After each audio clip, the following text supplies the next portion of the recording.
Welcome back to the lecture series on microeconomics. Last time we have derived short run and long run cost functions through the Lagrangian method. Now we know that a cost function of a firm can be deduced from the optimal input combination or optimal input bundle to produce a certain level of output for a firm.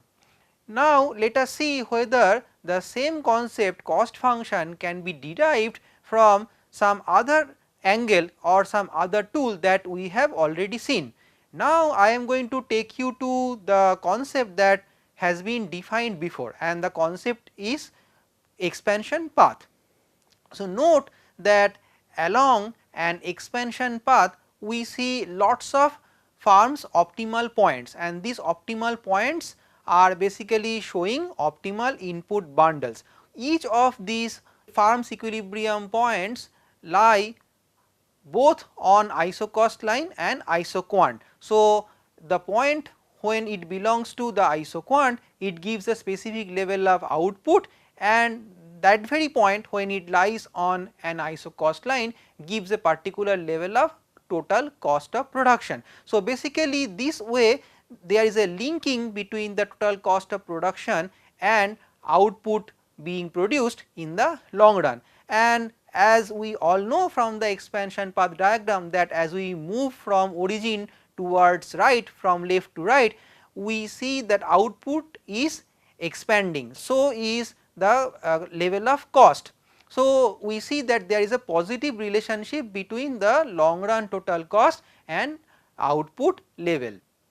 So as we have assumed that our input prices are given, so the firm faces some constant input prices from perfectly competitive market, we can say that they are fixed, and if that is the case then total cost becomes a function of the quantity level that the firm wants to produce. So basically our conditional factor demand function or input demand function becomes a function of the quantity that the firm has already chosen, and hence the cost function. So let us have a look at the mathematical expression of that, and then we are going to get into the deeper details of cost function and the cost curves.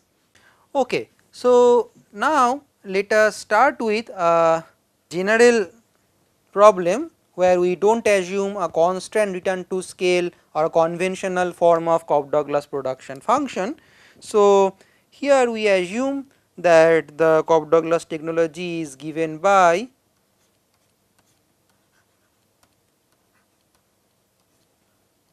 in its general form, but for simplicity we can now ignore the capital A parameter, the technical efficiency parameter, we can assume its value as 1, and now we can say that my production function looks like this, and I do not assume whether the alpha plus beta takes up value 1 or not. So given this situation, let us have a cost minimization problem in long run, and this can be written as minimize W1 times x1 plus W2 x2 subject to x1 alpha x2 beta shall be equal to particular output level, say Q naught, right. Now for simplicity I can again erase this superscript and let it be only Q. So here the same thing, it will be minimized with respect to two variable inputs x1 and x2. So now again this is quite straightforward. So you have to set the Lagrangian, right. So I skip the Lagrangian for you, I straight away go to the first order conditions. I think that you can easily cross check my calculations here. So here the first order conditions could be written as lambda, where lambda is the Lagrange multiplier, times alpha x1 to the power alpha minus 1 x2 to the power beta. So this will be equal to the input price for input 1. So this is my equation number 1, which is derived for input number 1. Similarly, I can have lambda beta x1 to the power alpha x2 to the power beta minus 1, and that has to be equal to input price 2 W2, and this is the first order condition for input 2, right. And lastly, we have to have the constraint to be written, right. So this is our number 3. Okay.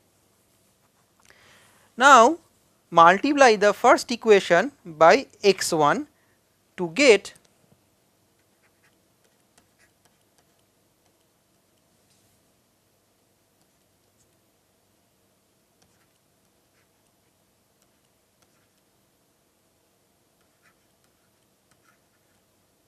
so this is basically lambda alpha q, right. Now you multiply the second equation by x2 to get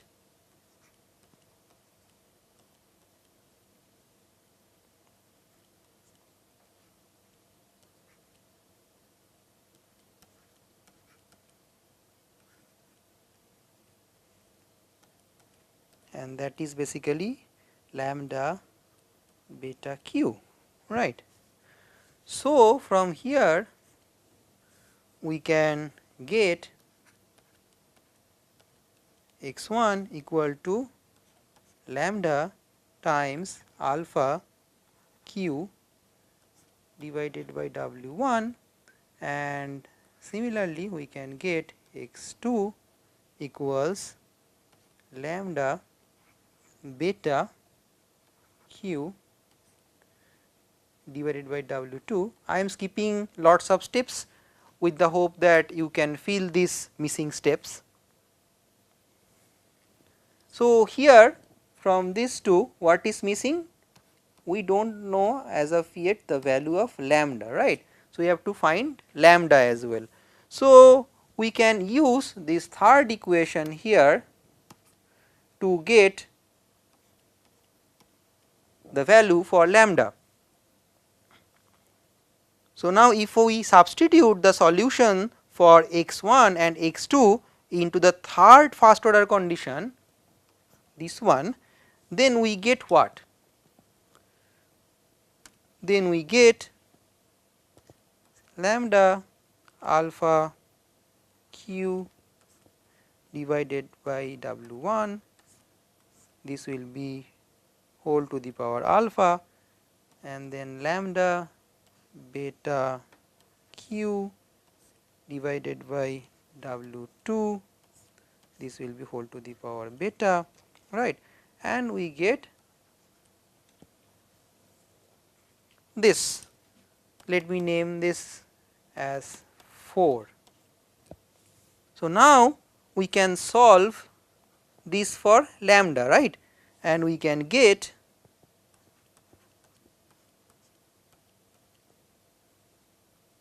a very complicated expression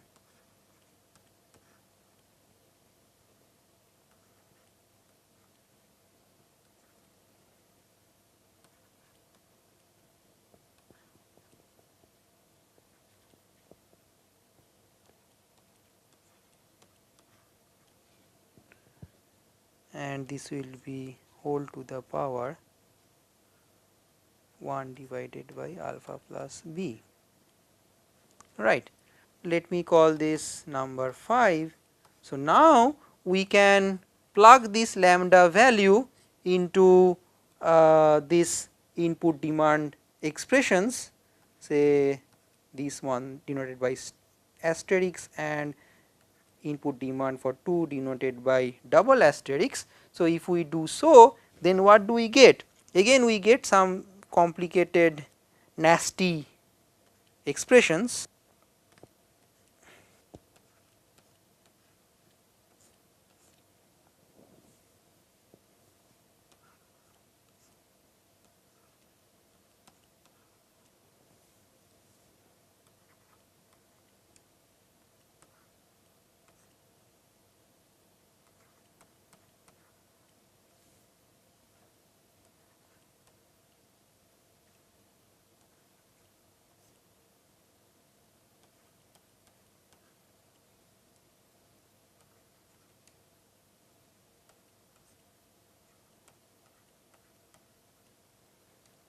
Right, we can call this 6. Similarly, we can get x2 as alpha over beta minus alpha beta w1 to the power alpha divided by alpha plus beta w2 to the power minus alpha alpha plus beta, and finally q to the power 1 over alpha plus beta. We call this expression 7. Right. So, now note that this expression 6, which is basically the input demand function for input 1, can be now written as a function of input prices and the output level only, as alpha and beta are given parameters, and similarly we can write the same thing for my input 2 as well, right. So, these are the conditional factor demand functions or input demands. Now, as these are the optimized values from a cost minimizing exercise, we can plug these values in the cost expression here, and if we plug, then we get what? We get the minimized cost, which can be denoted by C star, and if we do so, then we get the long run cost function, which is written as W1 times x1, that complicated function, W2 times x2, which is a complicated function. Now, note that as a whole this will give a function of W1, W2 and Q as well, right. So, this is basically my long run cost function. Now, the final form of cost function in the Cobb-Douglas case can be given as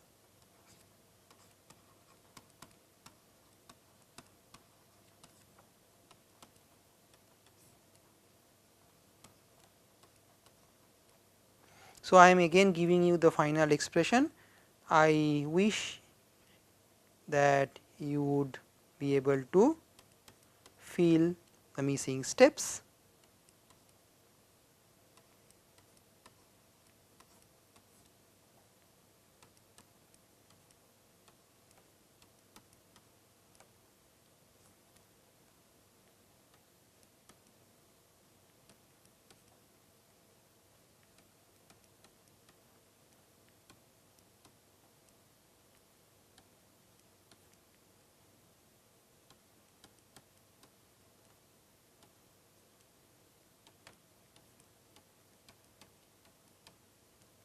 very complicated form, but you do not have to remember this, you can always derive this. So, now note that we have derived the long run cost function, which is an expression involving the input prices and the output level, but also note that the firm has some control over the quantity that the quantity of output that it wants to produce, but it has no control on the input prices. So, we can safely assume that cost function, long run cost function is the function of the output level only. So, from here we would like to embark our journey to derive various types of cost curves, which has very nice economic interpretations and use in practical decision making problems of a firm. So, basically in the long run I can write my minimized cost, which is represented by the cost function, can be written as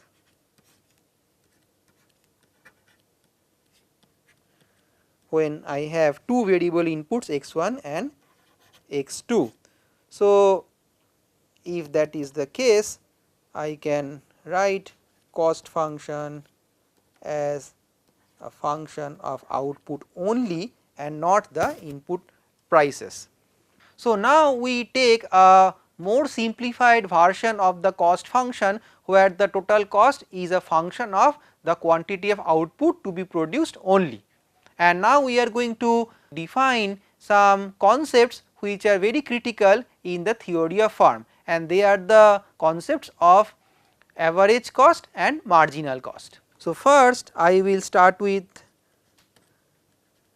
average cost. Sometimes it is also known as unit cost,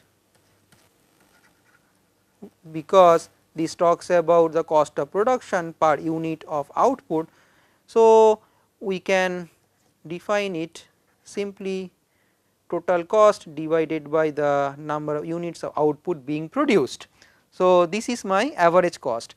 Now, when we talk about a function in microeconomics, we have always shown some interest to the slope of that function. So, here also we are interested to know, if we take first order derivative of this cost function given here, what do we get? We get what is known as marginal cost.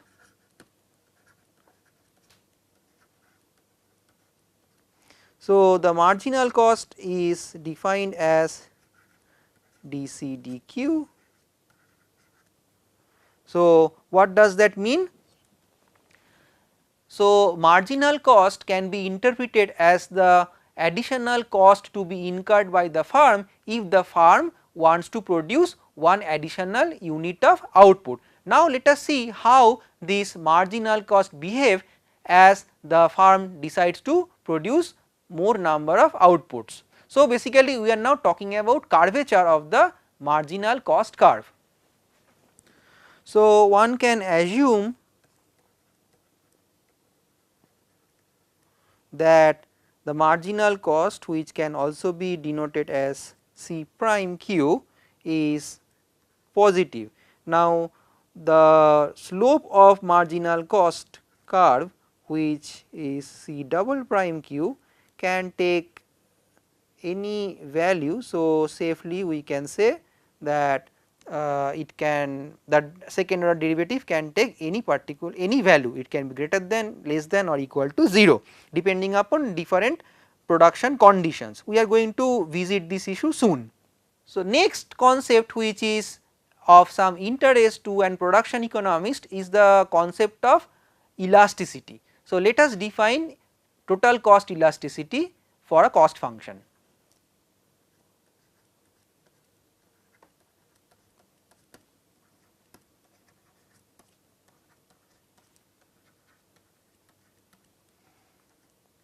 So, that can be given by represented by the Greek word kappa, and we define that to be equal to proportional change in total cost divided by proportional change in the output level, right.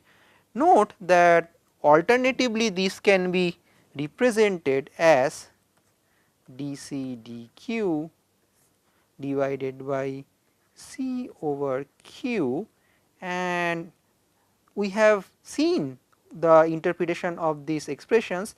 They are basically the marginal cost and average cost. So, this is an interesting result that elasticity of cost depends on the marginal cost and average cost of the cost function. Now, let us look at the distinction that we have made earlier between the fixed factor and the variable factor. So, just to remind you again, when we are in short run, if we cannot change the level of a particular input, then that is called a fixed factor, and the associated cost is known as the fixed cost, and all other factors which can be changed even in short run, they are basically the variable factors, and the costs associated with this type of factor inputs are known as the variable cost. So, our cost of production in short run can be broken down into two components. Component number 1 is a fixed cost and component number 2 is a variable cost. So, now we are going to study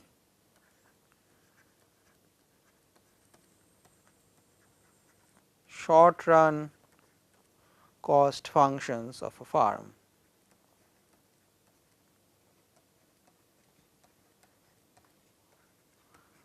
So, this is a departure from whatever we have done so far. So, so far we have done everything in the long run. So, here we start with a total cost expression which is given by W1 times X1 of Q. So, that is basically my variable input and the expense on the variable input, right. So, this is basically my variable cost,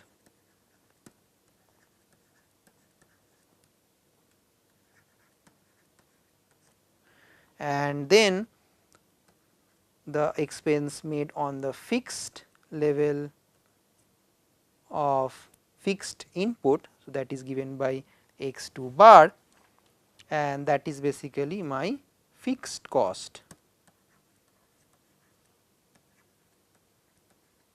right, and this is basically my total cost, right.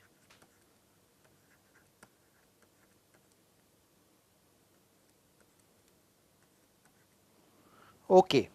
Let us first introduce some abbreviations. So, total cost is abbreviated popularly as TC, then we have variable cost which is abbreviated by VC, and the fixed cost is abbreviated by FC, right. So, here note that my cost function, as I write C as a function of Q, I can also write my variable cost function as a function of output level 2. So, I can write V as a function of Q. So, I can finally write an expression like where F is basically denoting the fixed cost.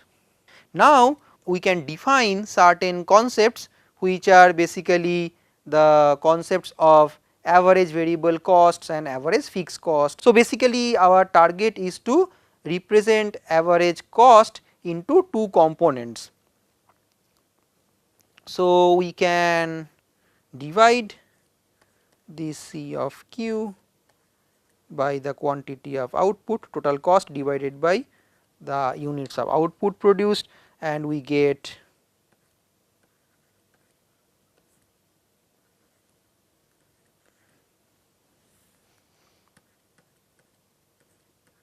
this. So, now note that this component, the first component, is known as average variable cost, which is again abbreviated as AVC, and then we have the second component, and that is known as average fixed cost, and that is abbreviated as AFC, and the sum of these two gives us average cost of production,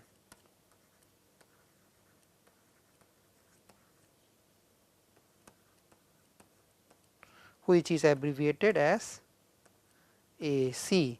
Now, if you want to add S in front of this, that is also okay, because we are dealing with short run, but there is no need to add an S in front of AFC, because this thing exists only in the short run. Having defined the concepts of average cost, average variable cost and average fixed cost, let us now look at the possible shapes of these curves in short run. So, first I am going to draw a diagram to show the possible shapes for the marginal cost and the average variable cost in the short run. Now, also try to show you that whatever we have learned in theory of production is also linked with theory of cost. So, I will have two panels of diagram. In panel A, I will draw a neoclassical production function, and let me mark this as TP, total product curve, right, and then I will have okay. So I am basically measuring my variable input along the horizontal axis and my output as along the vertical axis. So, now I am going to have a panel B diagram, where I am going to represent marginal product and the average product along the vertical axis, and the same variable input x1 along the horizontal axis. So, this is basically kind of recap, but let us have a recap. So, now the first target is to have a graph for the marginal product, right. So, we know that marginal product takes the highest value at the point of inflection, say somewhere here, where the slope of the total product function stops rising and it hits a maximum value, and then it starts falling. So, we see a change in the curvature of the total product or the production function. So, earlier it was increasing, then after the inflection point it start increasing at a decreasing rate, right. So, let us have this denoted by x1 prime level of input, right.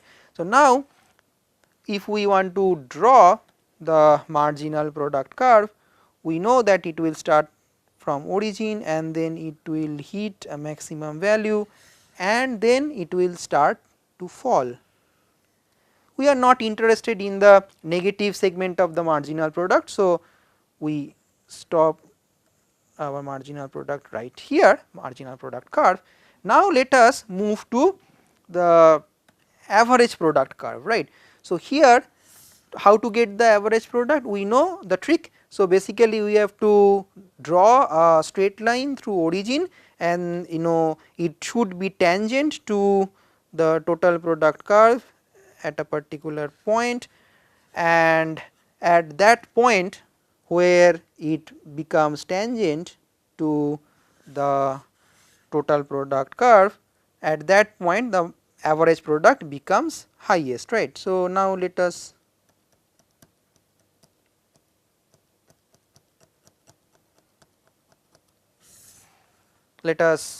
have that input level marked here also.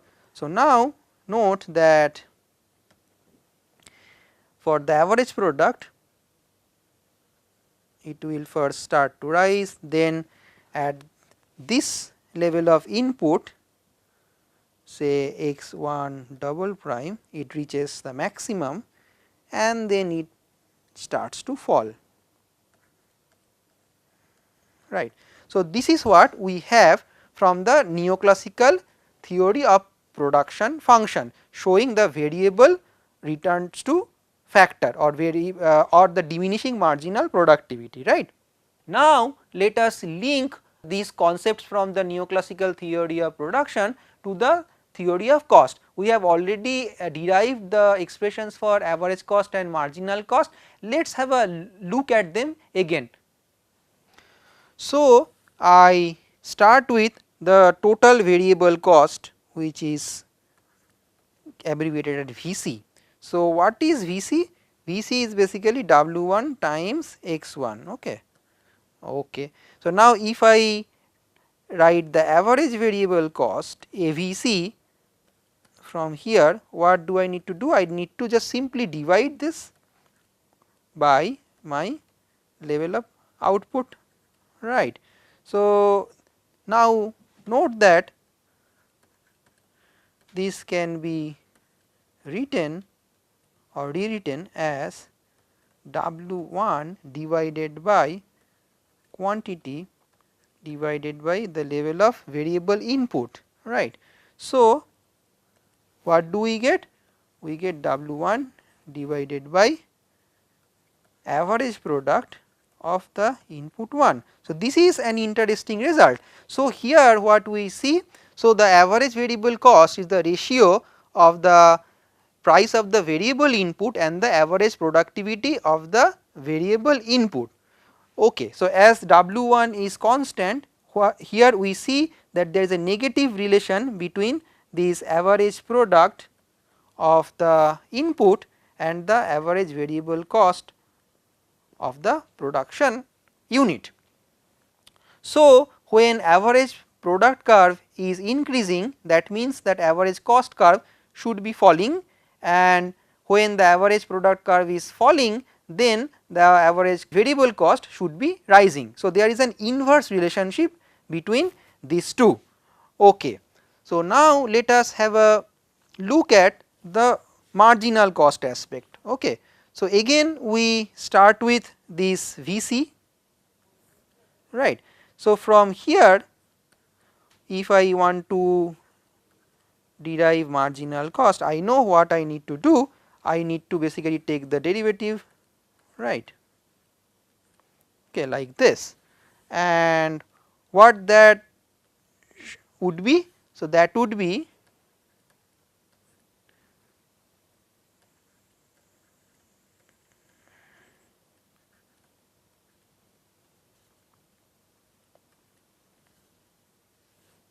so, what we observe is this. So, again we observe another interesting result.